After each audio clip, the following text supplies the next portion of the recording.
Halloween in Islam. Should Muslims celebrate Halloween? An article from learnreligions.com by Huda, updated August 29, 2018. Do Muslims celebrate Halloween? How is Halloween perceived in Islam? To make an informed decision, we need to understand the history and traditions of this festival. Religious festivals. Muslims have two celebrations each year, Eid al-Fitr and Eid al-Adha. The celebrations are based on the Islamic faith and religious way of life.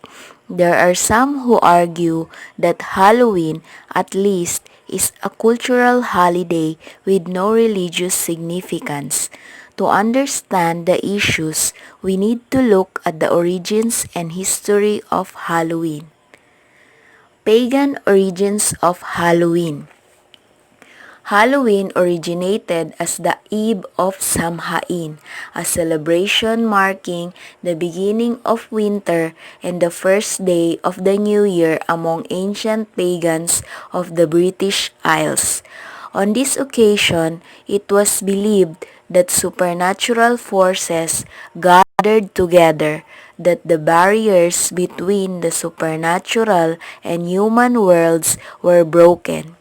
They believed that spirits from other worlds, such as the souls of the dead, were able to visit Earth during this time and roam about. At Samhain, Celts celebrated a joint festival for the sun god and the lord of the dead. The sun was thanked for the harvest and moral support requested for the upcoming battle with winter. In ancient times, the pagans made sacrifices of animals and crops in order to please the gods. They also believed that on October 31st, the Lord of the Dead gathered all the souls of the people who had died that year. The souls upon death would dwell in the body of an animal. Then on this day, the Lord would announce what form they were to take for the next year. Christian influence. When Christianity came to the British Isles, the church tried to take attention away from these pagan rituals by placing a Christian holiday on the same day. The Christian festival, the Feast of All Saints, acknowledges the saints of the Christian faith in much the same way that Samhain had paid tribute to the pagan gods. The customs of Samhain survived anyway, and eventually became intertwined with the Christian holiday. These traditions were brought to the United States by immigrants from Ireland and Scotland. Halloween costumes and traditions. Trick or treating. It is widely believed that during the Feast of All Saints, peasants went from house to house asking for money to buy food for the upcoming feast. Additionally, people dressed in costumes would often play tricks on their neighbors. Blame for the resulting chaos was placed on the spirits and goblins. Images of bats, black cats, etc. These animals were believed to communicate with the spirits of the dead. Black cats especially were believed to house the souls of witches. Games such as bobbing for apples. The ancient pagans used divination techniques to foresee the future.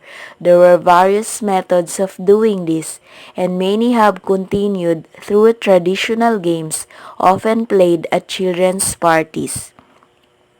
Jack-o'-lantern. The Irish brought the jack-o'-lantern to America. The tradition is based on a legend about a stingy, drunken man named Jack.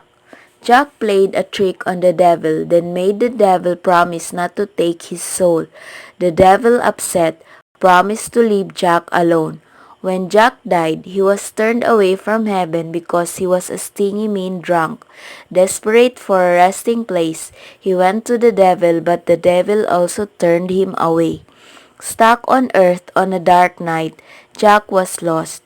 The devil tossed him a lighted coal from the fire of hell, which Jack placed inside a turnip as a lamp to light his way.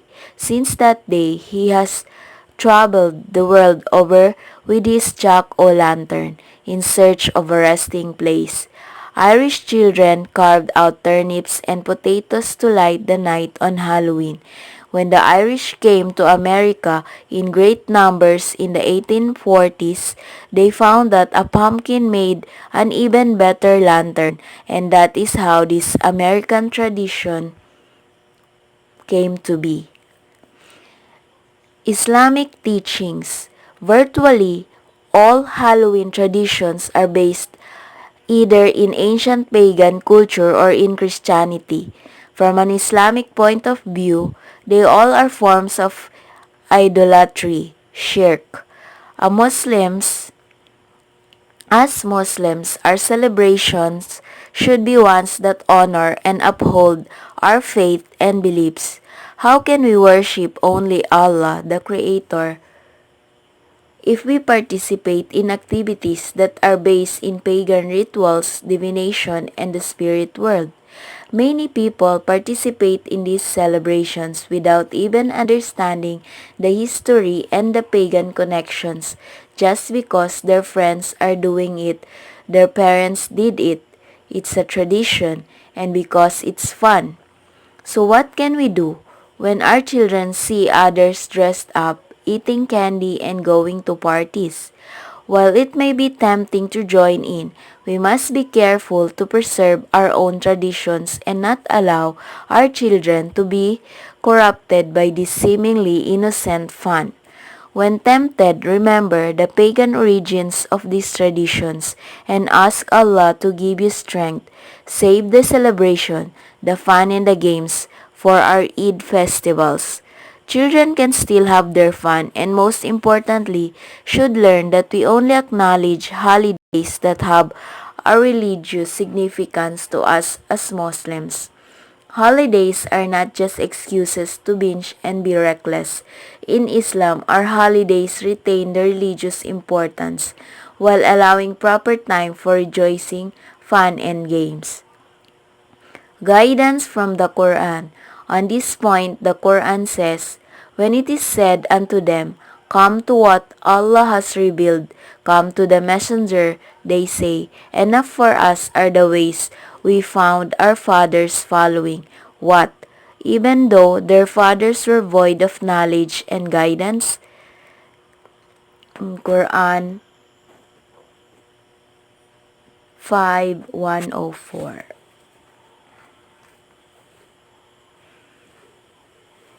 Has not the time arrived for the believers that their hearts in all humility should engage in the remembrance of Allah and of the truth which has been revealed to them, that they should not become like those to whom was given the book aforetime, but long ages passed over them and their hearts grew hard? For many among them are rebellious transgressors. From the Quran, Surah 57, Ayah 16.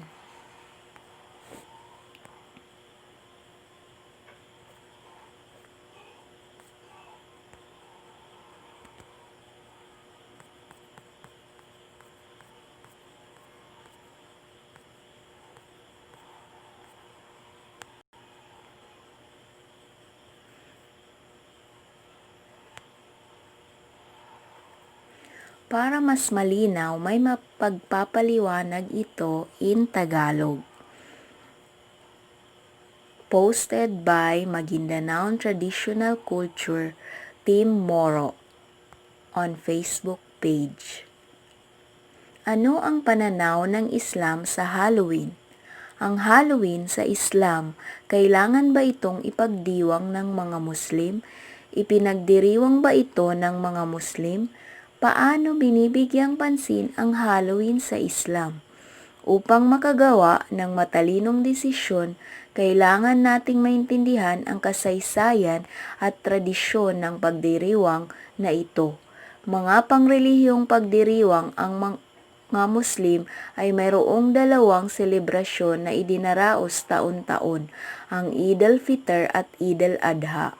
Ang mga selebrasyong ito ay nababatay sa Islamikong paniniwala at pangrelihiyong pamamaraan ng pamumuhay.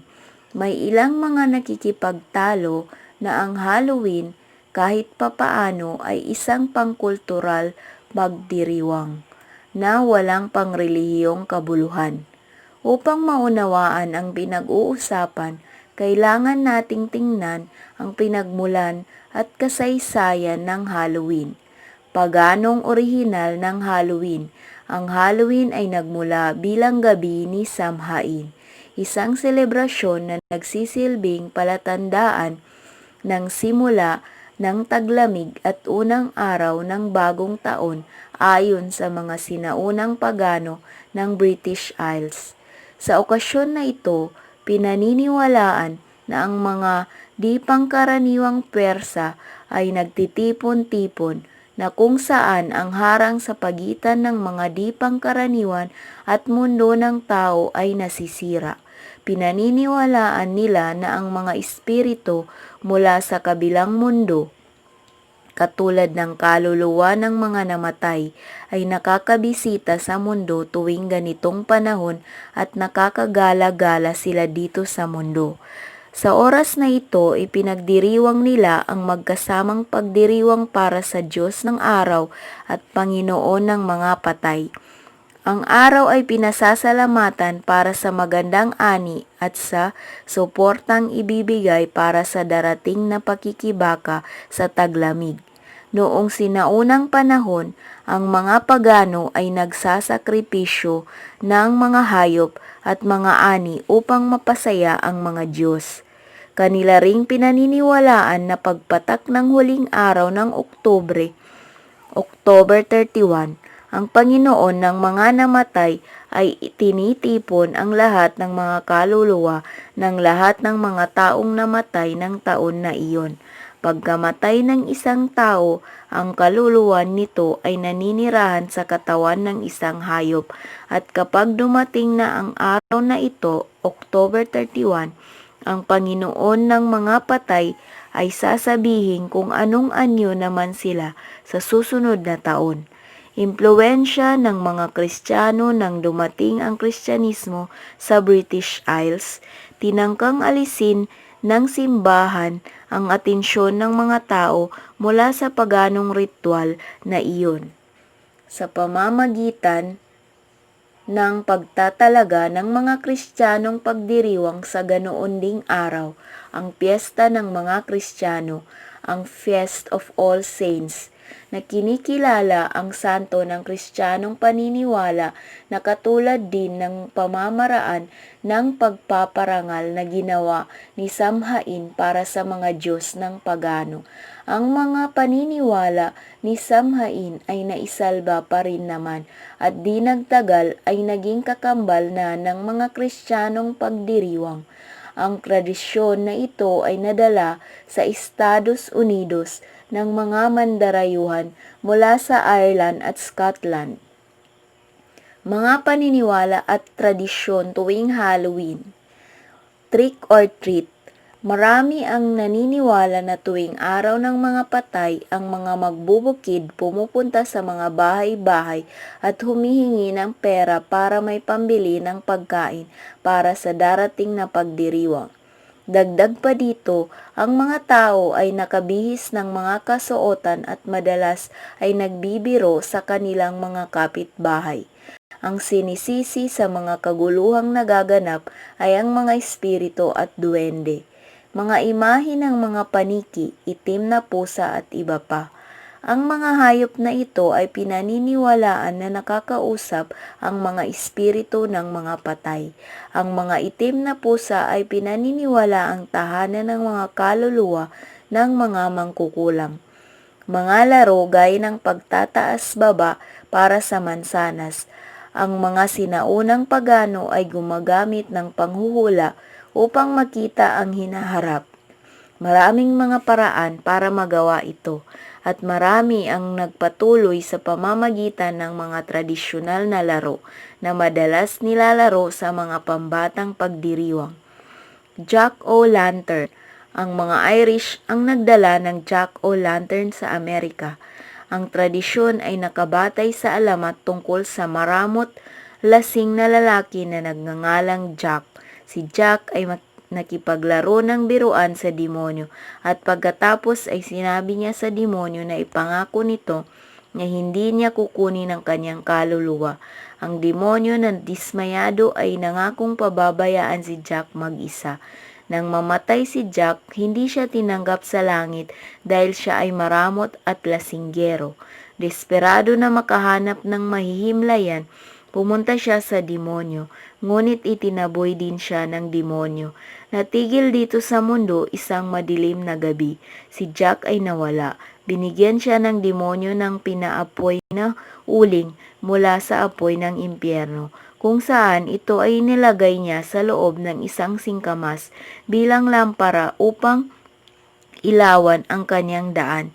Simula ng araw na iyon ay naglakbay siya sa buong mundo, dala-dala ang Jack-o'-lantern upang maghanap ng lugar na mahihimlayan.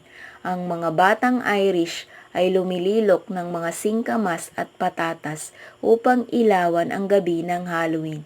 Nang dumating ang maraming Irish sa Amerika noong taon ng 1840, napagtanto nila na mas mainam na gawing lampara ang kalabasa at dito nagsimula ang American tradition na ito.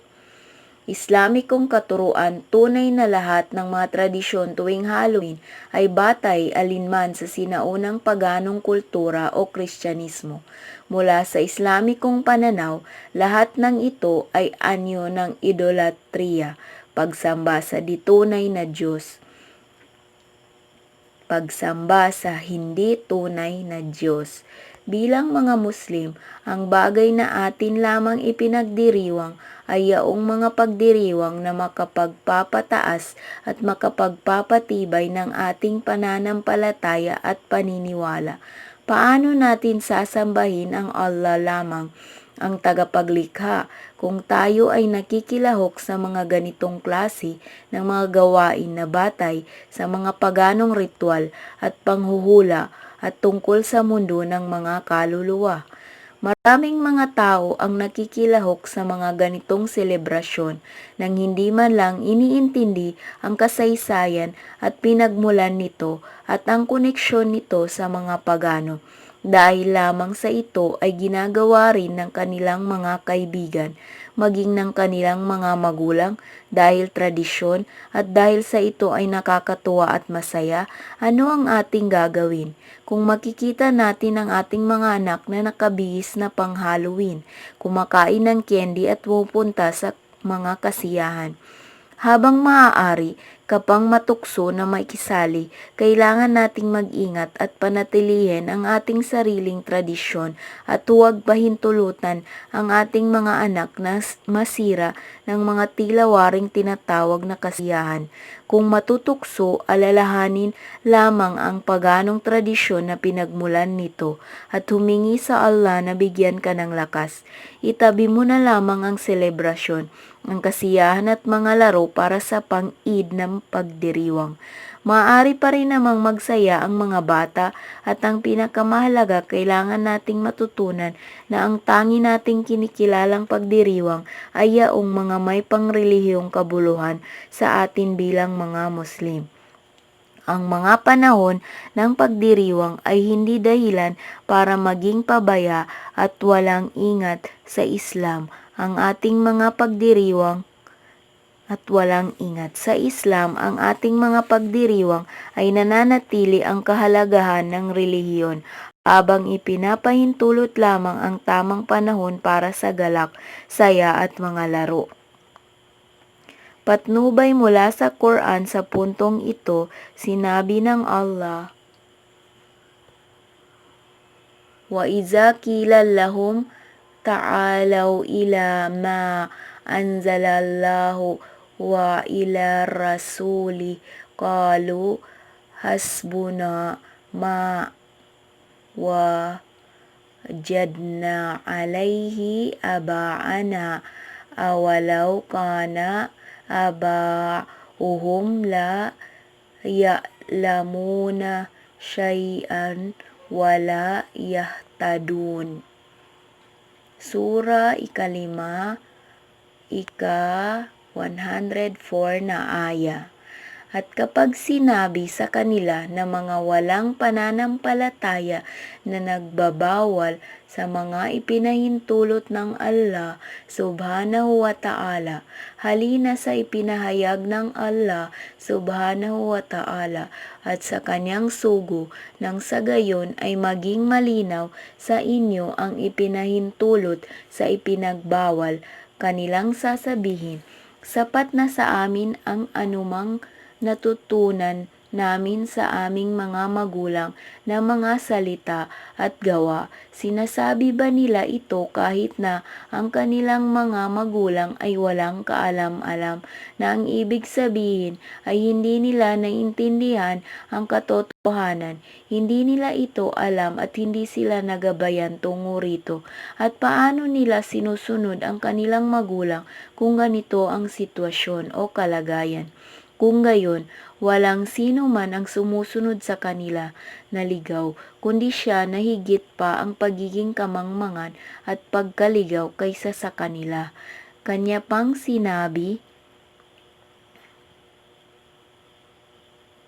Alam ya'ni lillazina amanu an takhsha'a qulubuhum li zikrillahi wa ma nazala minal haq wala yakunu kallazina utul kitaba min qablu fatala alaihimul amadu faqasas qulubuhum wa kathirum minhum fasikun.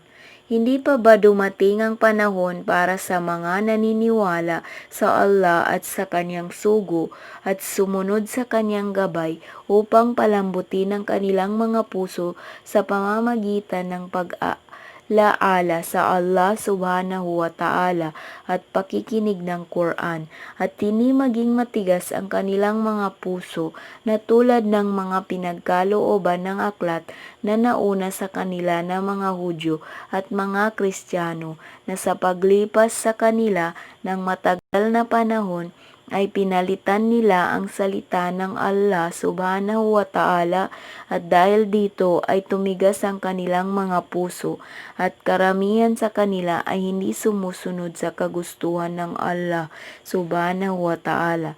Nasa talatang ito ang pag-uutos sa pagiging malambot ng puso at pagkatakot sa Allah subhanahu wa ta'ala sa pamamagitan ng pakikinig sa kanyang ipinahayag na aklat at pagkakamit ng karunungan at babala na huwag gumaya sa mga Hudyo at mga Kristiyano sa pagiging matigas ng kanilang mga puso at sa paglabag nila sa kagustuhan ng Allah subhanahu wa ta'ala. Therefore, Halloween is forbidden in Islam. We Muslims should not participate in celebrating Halloween. Ipinagbabawal ang Halloween sa Islam. Ang Halloween ay haram sa Islam.